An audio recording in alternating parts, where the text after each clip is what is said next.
Hey everybody, welcome back to the Pagemaster with me, the Pagemaster, and today we're going to be talking about the Superman 5 Christopher Reeve movie that never saw the light of day.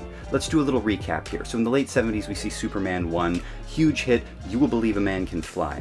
Superman 2 was another big success, but a little bit more troubled production. Superman 3 was a little meh, and Superman 4 was all kinds of bad. These movies were originally produced by the Salkinds, but when they got to number 4, they licensed it out to Cannon Films. Cannon Films is, how do I describe them? I know! You just need to watch this documentary, Electric Boogaloo, the story of Cannon Films. But basically, they're super cheap, and they don't make great Hollywood big budgeted movies. They're just trying to turn things over, make as much money as they can.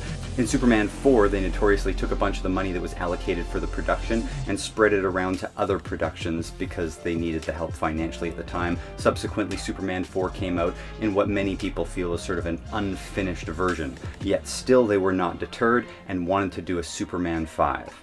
Today's page that we're going to be reading from is from the Lost Films fanzine. It is a quarterly production that just started coming out in 2020. This is the second issue that came out in the summer of 2020. It's a collection of essays on film productions in largely black and white, and it's pretty cheap, $6.99 so for the cover price. So I'm not going to read the entire article. I feel like you could just go out and buy this, but I'm just going to give you a little bit of highlight on page 6 and 7, and then I think page 6, and then a little bit from pages 8 to 9. Here we go.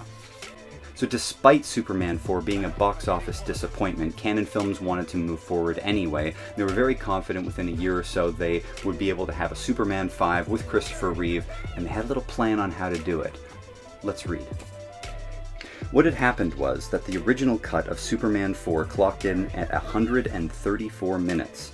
However, an ill-received test screening in Orange County, California convinced Cannon to cut the film down to 90 minutes. This would allow theaters to show the movie more times during the day. To add insult to injury, supposedly the film's editor John Shirley was instructed to destroy the 45 minutes worth of extraneous footage. This is unlikely though, as some of the deleted scenes have surfaced on DVD and Blu-ray releases, and if it was destroyed, how could Cannon consider it for Superman 5?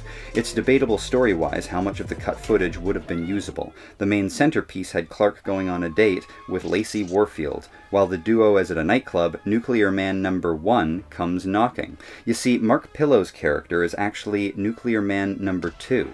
Lex Luthor had created a proto-version of the character.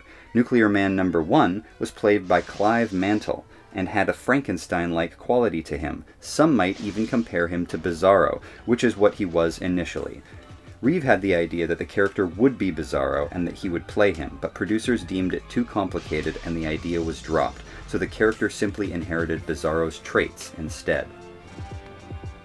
Word is on the street that Reeve did indeed meet with Cannon about Superman 5, and this time he would direct, though this conflicts with other sources, stating that Albert Payan would direct.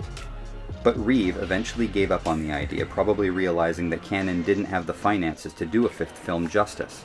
Cannon, in turn, considered using a different actor. But during the time of Superman 5's development, Cannon was in the middle of a shakeup. None of their recent efforts had proved to be the big hits they had anticipated, 1987's Masters of the Universe chief among them, along with Superman 4. Cannon was soon after taken over by Pathé Communications, and Menachem Golem left the company. After this, the rights lapsed back into the hands of the Salkinds, who had actually only leased the rights to Cannon for a limited time. It is at this point in the chronology that things get murky, as they so often do in regards to cancelled films. According to a chapter entitled Superman Returns, eventually Part 1 in the book Uncle John's Triumphant 20th Anniversary Bathroom Reader, the original plan and agreement between the Cannon and Salkinds went like this. Cannon would have the rights to Superman up until the point that they either made a fifth Superman or passed on it. Cannon's plan was not only to do Superman 5, comprised of 2/3 of a deleted subplot from Superman 4, according to the Bathroom Reader, but also a Superman 6 directed by Reeve. According to the sequence of events put forth in the Bathroom Reader, Reeve backed out of filming the additional scenes needed to complete Part 5, which therefore negated Part 6 entirely.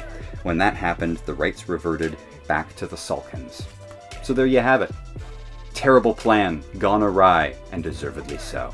See you guys next time.